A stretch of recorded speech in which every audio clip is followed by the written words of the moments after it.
Wakil Pergerakan Pemuda UMNO Malaysia. Silakan.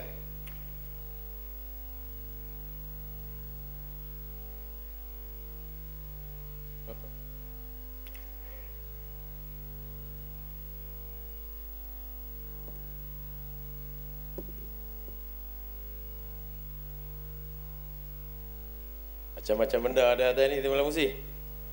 Ni semua ada tinggal ni. Bismillahirrahmanirrahim. Assalamualaikum warahmatullahi wabarakatuh. Selamat petang. Salam satu Malaysia. Datuk Aziz Timbalan Pengurusi Tetap. Datuk Muhammad. Datuk Muhammad Aziz. Maaf. Aziz tu orang tua saya. Ya. Dia macam orang putih Datuk Timbalan. Dia panggil bapak dulu. Okey.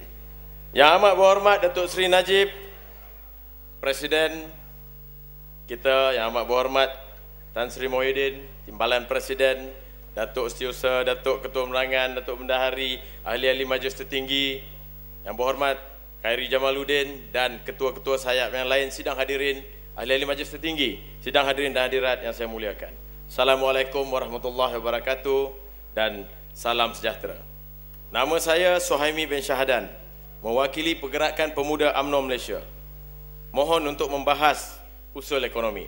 Terlebih dahulu saya ingin rakamkan penghargaan terima kasih kepada yang berhormat Khairi Jamaluddin kerana memberikan saya peluang untuk membahaskan usul ekonomi pada petang ini. Kita di Malaysia pada hari ini sewajarnya untuk merasa bersyukur kerana dalam suasana ekonomi kita yang stabil dan kukuh, dalam keadaan dunia, dalam keadaan negara-negara besar hari ini berdepan dengan ketidaktentuan ekonomi global, berikutan krisis ekonomi yang belum pulih di Amerika dan Eropah, kita dalam keadaan yang selesa. Mengesahkan ini, baru-baru ini kita telah mendapat pengiktirafan antarabangsa apabila Christine Lagarde, pengarah urusan IMF, boleh mengiktiraf dan memuji Malaysia sebagai sebuah negara yang ekonominya kukuh dan stabil di rantau Asia. Apabila kita berbicara tentang agenda ekonomi Melayu, tuan-tuan, bukannya bermakna kita menidakkan pembangunan ekonomi kaum lain. Apabila kita bercakap tentang masalah ekonomi Melayu, bukannya bermakna kita menafikan mereka yang bukan Melayu. Tetapi kita sebenarnya dalam platform ini sedang membicarakan dan sedang berusaha bagaimana untuk kita menggerakkan ekonomi bangsa ke arah yang lebih cemerlang dan gemilang. Dalam konsep perkongsian pintar satu Malaysia hari ini, saya ingin bertanya, apakah maju Malaysia kalau hanya sekiranya kaum Cina sahaja yang kaya raya, meninggalkan kaum Melayu dan India? Apakah artinya maju Malaysia sekiranya kerajaan hanya menjaga kebajikan dan kepentingan kaum Melayu sahaja tanpa mengambil kira kaum-kaum lain di negara ini? Jadi acuan yang telah kita bentuk sejak daripada kemerdekaan sehinggalah hari ini, satu acuan yang sangat menarik dalam kek ekonomi yang telah kita sama-sama simpulkan dalam keadaan kita mewujudkan satu gagasan, satu Malaysia yang semuanya, rata-rata semua pihak akan merasa dan berkongsi kek ekonomi yang sedang kita cipta. Hari ini Pergerakan Pemuda telah membuat analisis, telah melihat bahawa banyak sekali cadangan-cadangan, banyak sekali kaedah dan pendekatan yang telah diambil oleh kerajaan, mewujudkan pelbagai agensi, mewujudkan pelbagai agensi seperti MARA, Tekun, Amanah Ikhtiar dan lain-lain yang boleh memberikan pinjaman, yang boleh membantu melahirkan usahawan-usahawan, membantu usahawan-usahawan muda dan juga usahawan-usahawan baru. Tetapi hari ini jika kita bercakap tentang usahawan dan ekonomi, satu perkara yang tidak dapat untuk kita nafikan ialah karenah birokrasi. Birokrasi ini sebenarnya tuan-tuan adalah satu kaedah check dan balance dalam pengurusan. Ia bukan suatu yang buruk, tapi bila sistem semakan menjadi melampau, ia akan bertukar menjadi red tape. Bila bertukar menjadi red tape, di sinilah akan wujudnya Napoleon kecil yang menjadi maharaja, yang menyekat segala kelancaran perjalanan, yang menyekat segala proses kelulusan, yang membuatkan fail-fail tersekat-sekat di bottleneck. Bila ini berlaku, akhirnya mereka yang berurusan akan tunding jari kepada pengurusan tertinggi. Mereka akan berurusan tunding jari kepada parti yang memerintah. Saudara-saudari hadirin dan hadirat, kita melihat dalam zaman hari ini yang telah berubah dan bertukar, zaman teknologi baru, zaman kita berurusan dengan teknologi maklumat, banyak perkara, banyak agensi telah bergerak dengan laju dan pantas. Telah terbukti seperti bila kita nak buat pasport pun hari ini kita boleh buat 1 jam. Kalau dulu kita tunggu seminggu, 2 minggu. Malah kita nak daftar SSM pendaftaran pun segera 1 jam kelulusan dibuat. Tapi agak pelik, dalam zaman kita sedang menggunakan aplikasi segala macam komputer dan juga teknologi baru hari ini, kita nak buka bank, kita nak buka akaun dekat bank, kita nak pakai duit kita nak masuk dalam bank, kita kena tunggu berhari-hari. Bank pula dia kena tapis sana sini, dia tapis sana sini, dia cek sana sini, semakkan yang bukan-bukan dan menyusahkan. Jadi ini semua adalah faktor-faktor birokrasi yang saya nyatakan tadi yang perlu kita tangani. Pergerakan pemuda pada hari ini ingin mencadangkan kepada kerajaan untuk kita menyediakan satu tunnel of vision, iaitu terowong visi. Terowong visi ini adalah satu platform yang perlu kita rangka supaya kita lebih mudah dan cepat untuk melahirkan usahawan-usahawan muda dan usahawan-usahawan baru. Kalau sebelum ini sebagai pengurusi pergerakan Biro Ekonomi Pergerakan Pemuda, bila saya berjalan ke seluruh Malaysia, kita buat program-program yang berbentuk melahirkan keusahawanan, melahirkan usahawan-usahawan baru. Ada di kalangan usahawan-usahawan muda ni, dia dengan bersemangatnya ikut kursus, dengar ceramah, motivasi. Tapi bila akhirnya ada soalan, dia tanya kita. Dia kata, saya minat nak berniaga, saya memang bercita-cita nak jadi usahawan, saya ingin berjaya dan jadikan karier keusahawanan itu sebagai pilihan. Tetapi saya tanya, apa soalan dia? Soalan dia apa, tuan-tuan? Soalan dia tanya, saya nak berniaga apa ni, Datuk? Dia nak berniaga apa, dia tanya kita. Kita dah bagi macam-macam motivasi maklumat, tapi dia nak berniaga apa, dia tanya kita. Maknanya di sini, orang yang belum bisnes, belum berniaga, dia kabur, dia tak tahu. Jadi usahawan-usahawan muda yang kita war-warkan ingin kita lahirkan ini, kita nak mulakan asas daripada awal agak lambat. Kita nak mulakan sesuatu daripada awal, mereka terpinga-pinga. Jadi jalan pintas yang pemuda cadangkan ialah kita memperkasakan industri franchise. Franchise ini di bawah KPDN KK baru-baru ini telah melancarkan micro franchising. Kita tahu franchise ini daripada tahun 1994 telah diwujudkan dengan diperkasakan di Malaysia ini oleh Yang Amat Mulia Tun Mahathir Mohamad selaku Perdana Menteri pada ketika itu. Daripada tahun 94 sampai sekarang telah berjalan dengan lancar. Dan baru-baru ni idea yang bijaksana, pintar daripada Menteri KPDN KK untuk downskillkan, kecilkan franchise ini. Dia jadi micro franchising untuk kita boleh melahirkan lebih ramai usahawan-usahawan muda dan baru. Cuma cukup siapkan dananya, siapkan saja kerajaan, siapkan ongkos dan pulusnya. Jadi bila ini ada, usahawan-usahawan baru ni dia boleh ambil. Bila mereka ambil franchise, dia terus dah ada SOP, dia dah ada term of reference, dia dah ada sistem. Inilah yang tak ada dekat orang kita.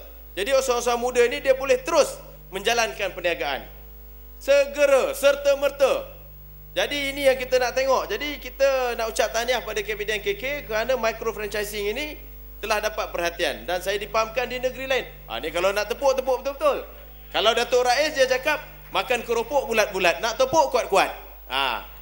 Ini pepek-pepek macam tu kan. Jadi sebagai sokongan,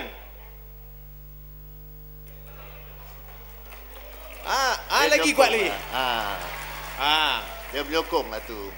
Itulah dia, makan keropok bulat-bulat, nak tepuk biar kuat. Itu saya pinjam. Jadi saudara-saudari sedang hadirin, sebagai menyokong untuk melahirkan usahawan baru, Pergerakan Pemuda hari ini akan bergerak ke universiti. Kita akan mewujudkan kelab franchise universiti. Kita akan memperbanyakkan lagi. Kelab-kelab franchise ini boleh membantu untuk mempertumbuhkan minat, hasrat dan juga melahirkan usahawan muda dan baru.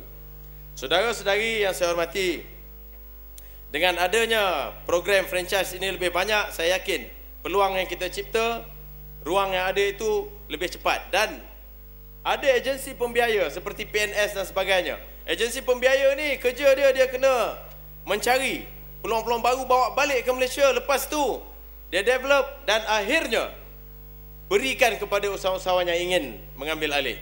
Saudara-saudari, selain daripada itu, zaman hari ini, bila kita bercakap tentang usahawan, kita kena faham tentang anak muda. Kita nak kena tahu sebenarnya orang muda ni dia nak berniaga apa. Banyaknya daripada mereka terdidik dalam suasana teknologi moden dan baru. Bila suasana teknologi moden dan baru, mereka dah tak nak buat berniaga yang remeh-temeh. Mereka berniaga dalam bidang inovasi, bidang kreativiti, bidang-bidang baru yang ada high income.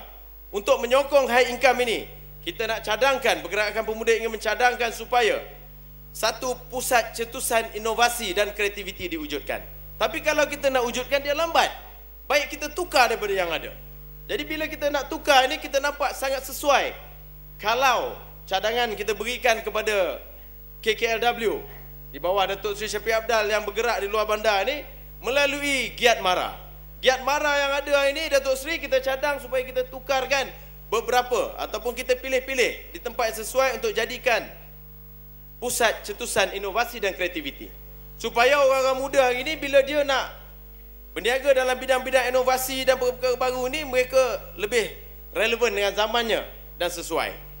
Bila kita cakap pasal inovasi ini, sudah tentulah dia melibatkan gadget-gadget baru, melibatkan perisian pintar dan sebagainya. Jadi bila ada pusat cetusan inovasi ini, secara tidak langsung menjadi platform, menjadi satu tempat untuk mereka bertukar idea dan pandangan. Bila cakap pasal orang muda juga, saya baru-baru ni teringat, Timbalan Pengurusi, saya teringat dalam satu majlis, bila pergi majlis kenduri, waktu itu ramailah, Pak Lebai ada, Pak Haji ada, Pak Imam pun ada. Orang tengah baca Yasin, semua baca Yasin, Eda Yasin. Baca Yasin, ada satu budak muda, daripada awal tu dia duk main-main handphone dia, main-main. Jadi tuan-tuan, Pak Imam ni marah. Jadi bila habis itu yang Pak Haji dia kopiah putih, tapi saya ingat dia kopiah putih hijau lah, dia bukan putih merah macam tadi tu. Dia pun marah, dia pun tegur, dia kata, itulah budak-budak muda sekarang. Orang sibuk baca Yasin, dia sibuk main SMS, main handphone. Tapi saya nak tanya dengan tuan-tuan, saya tengok ni dalam ni pun ada handphone, main-main handphone waktu kita bercakap. Sebenarnya apa? Jadi budak ni dia slow je, dia pergi dekat orang tua ni, dia cakap, saya bukan main-main, saya baca Yasin. Rupa tu Pak Haji tu baru tengok ada Yasin dalam handphone kau. Tak tahu tuan-tuan, orang kampung tu tak tahu dia. Tapi bila budak ni tunjukkan baru dia faham. Tapi kenalah phone macam ni, tak boleh lah phone macam ni kan. Kalau phone macam ni, rupanya Pak Haji tu pakai phone macam ni. Jadi ini kita nak cerita macam mana inovasi, macam mana teknologi itu bermain di sekitar anak-anak muda kita. Jadi ini perkara yang perlu kita berikan perhatian. Selain daripada itu, pergerakan pemuda ingin mencadangkan supaya kita dapat mengangkat usahawan tani. Usahawan tani dalam konteks inovasi baru. Bila kita bercakap tentang usahawan tani ini, secara tidak langsung kita perlu melihat kepada model yang sedia ada. Bila saya berbincang dengan rakan-rakan di peringkat akar umbi, mereka sangat kagum dengan kemajuan yang telah dicipta oleh Felda. Bila bercakap tentang Felda, kita membuat kajian pada tahun 2006. Yang Amat Berhormat Perdana Menteri pernah menawarkan kepada negeri-negeri untuk Felda-Felda baru dibuka. Jadi kita pergerakan pemuda ingin mencadangkan supaya Felda baru ini dibuka walaupun namanya bukan Felda, untuk kita bolehkan supaya ada pertanian bersepadu, integrated farming kita buat. Jadi hari ini barangkali negeri-negeri yang masih diperintah oleh UMNO dan Barisan Nasional, bolehlah kita tawarkan, kalau tak dapat 10 ekar, 5 ekar pun jadilah. Jadi di sini kita pilihlah anak-anak muda yang ingin berniaga, yang berasal daripada kumpulan miskin dan luar bandar, untuk kita kumpulkan. Mungkin Sabah boleh mulakannya. Sabah kita nampak banyak tanahnya, lapang kawasannya. Jadi bolehlah barangkali kita tengok. Jadi sekurang-kurangnya apa yang kita rancang hari ini adalah kesinambungan untuk anak-anak kita pada masa depan. Saudara dan saudari, hadirin dan hadirat yang saya hormati, selain daripada itu, untuk menggerakkan ekonomi dalam konteks melahirkan usahawan baru, pergerakan pemuda juga mencadangkan supaya kita wujudkan satu Felda, satu produk. Kenapa satu Felda? Kerana Felda ini adalah perkampungan tersusun yang mudah untuk kita kendalikan, mudah untuk kita susun dengan baik produk-produk yang ingin kita keluarkan. Satu Felda, satu produk. Saudara-saudari, hadirin dan hadirat yang saya hormati, seterusnya, dalam isu ekonomi dan juga masalah yang membelenggu usahawan muda hari ini yang menghantui, ada 3 perkara yang kita lihat. Perkara pertama, isu kebankrapan atau bankruptcy. Saya nak tanya dengan tuan-tuan, pada kita yang tak pernah kena bankrupt ni, kita mungkin rasa biasa-biasa saja. Tapi bila orang dah kena bankrupt ni, title bankrupt, dia rasa macam mati sebelum waktunya. Siapa yang pernah kena bankrupt kat sini? Kalau ada pun tak nak mengaku lah sebab tak boleh jadi perwakilan. Dah tentulah yang perwakilan tu tak boleh orang bankrupt. Jadi bila kita cakap pasal bankrupt ni, nak jadi pengurusi tetap pun tak boleh. Tapi kadang-kadang kita terlupa punca bankrupt, mengapa dia terjadi, bagaimana. Jadi akta kebankrapan pada tahun Akta Kebankrapan 67 kita perlu kaji semula. Kerana kita lihat bankrupt pada ketika itu RM30,000 je. RM30,000. Ada pula bank kadang-kadang dia tak blacklist kan, dia biar interest tu bertambah, terus dia file ke mahkamah, terus pergi ke insolvency. Jadi kita nak cadangkan, permudahkan orang-orang bankrupt ini untuk mereka keluar daripada belenggu kebankrapan. Kita nak cadangkan, permudahkan mereka kalau yang bankrupt ini untuk pergi keluar negara, ringankan sedikit deposit ataupun wang yang perlu diletak untuk mereka keluar negara itu. Kemudian mereka yang bankrupt ini untuk kos, dahlah dia bankrupt. Bila dia bankrupt, dia nak keluar daripada bankrupt tu, dia kena bayar segala kos. Patutnya kos ini ditanggung oleh dua pihak, oleh bank dan orang yang bankrupt.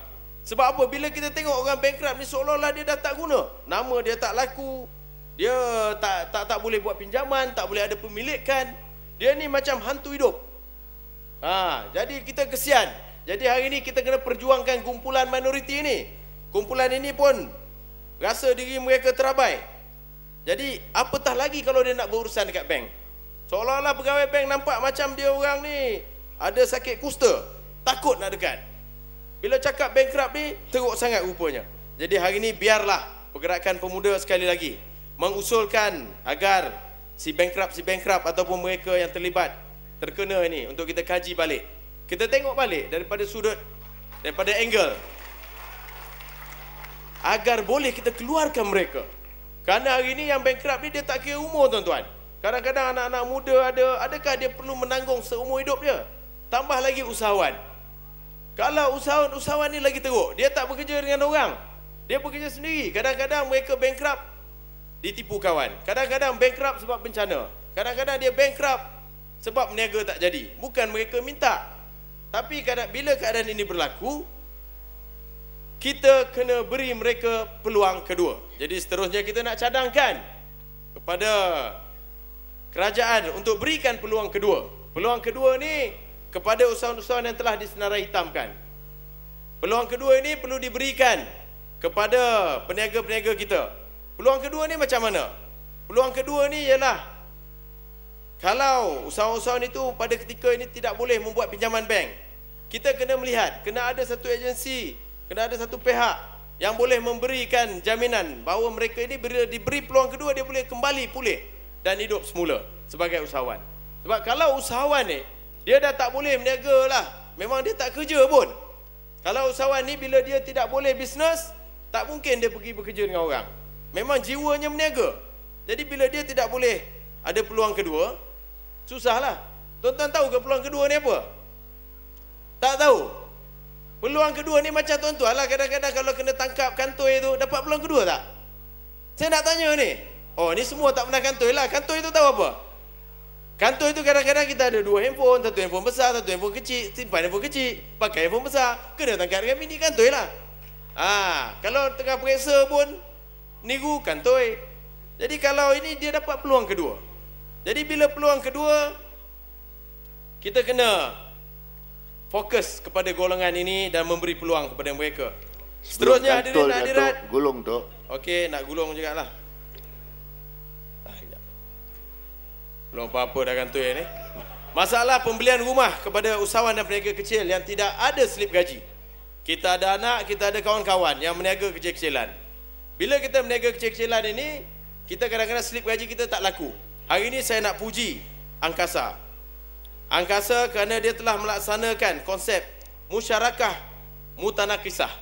Musyarakah mutanakisah ini ialah equity financing. Yang mana kalau kita ada masalah daripada segi slip dan juga dokumen untuk buat pinjaman perumahan dan sebagainya, ini adalah konsep. Jadi kalau konsep ini bagus, betul dan boleh sesuai dilaksanakan, kita kena perbanyakkan. Jadi hari ini kita perjuangkan untuk orang muda. Satu perkara timbalan pengurusi yang sangat penting, timbalan pengurusi pun kena tahu. Kita ada perkara yang perlu kita kaji semula, iaitu akta yang telah hilang. Akta yang telah dimansuhkan pada tahun 1997. Apa akta itu? Akta itu ialah Akta Kawalan Sewa ataupun Rent Control Act. Akta kawalan sewa ni kalau tengok, dia cerita dia senang aja. Baru-baru ni di peringkat pemuda pun kita ada memperjuangkan juga. Contohnya, bila ada usahawan kita meniaga, telah ada beberapa kajian kes. Satu di Alamanda, satu baru ni di KLCC. Bila kita menyewa premis, sampai satu masa, premis tu habis tempohnya. Dia boleh keluarkan kita. Kalau macam shopping mall besar-besar ni, daripada awal tu katakan orang ni sewa 10,000, dia naik beberapa ratus, sampai satu masa pemilik premis ni boleh keluarkan yang menyewa tu. Jadi usahawan ni mengadu dengan kita. Di Alamanda ada peniaga nama Zaidah, perempuan. Dia kata dia boleh.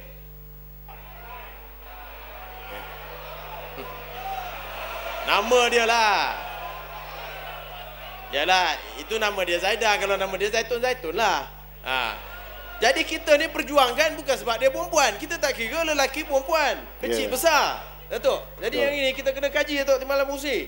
Sebab apa kita kena kaji? Kita hendak supaya tidak ada berlaku penindasan kepada usahawan Melayu. Kita tak hendak usahawan Melayu kita meniaga, jual, buat apa-apa di KLCC dan sebagainya, lepas 5 tahun kena tendang. Betul. Betul Datuk Pengurusi? Timbalan Pengurusi. Kalau betul Datuk Pengurusi, tunggu ada lagi yang lebih menarik lepas ni. Jadi akta ini perlu kita kaji dan kita tengok semula supaya tidak berlaku penindasan. Saya percaya ini mungkin Kapiten KK boleh mengangkat perkara ini untuk diketengahkan. Jadi supaya tidak berlaku lagi penindasan. Dan seterusnya cadangan untuk penerus agenda. Dia nak gulung lah ni. Penerus agenda ekonomi dan keusahawanan. Hari ini Pergerakan Pemuda ingin mencadangkan kepada JLC dan juga agensi supaya sediakan satu bajet keusahawanan under CSR, di bawah CSR. Di bawah CSR ini kita wujudkan satu unit pembangunan usahawan Bumiputera. Duit ini boleh digunakan pakai untuk kita latih usahawan, untuk kita buat program-program keusahawanan, untuk kita bantu mereka yang terlibat dalam bidang keusahawanan.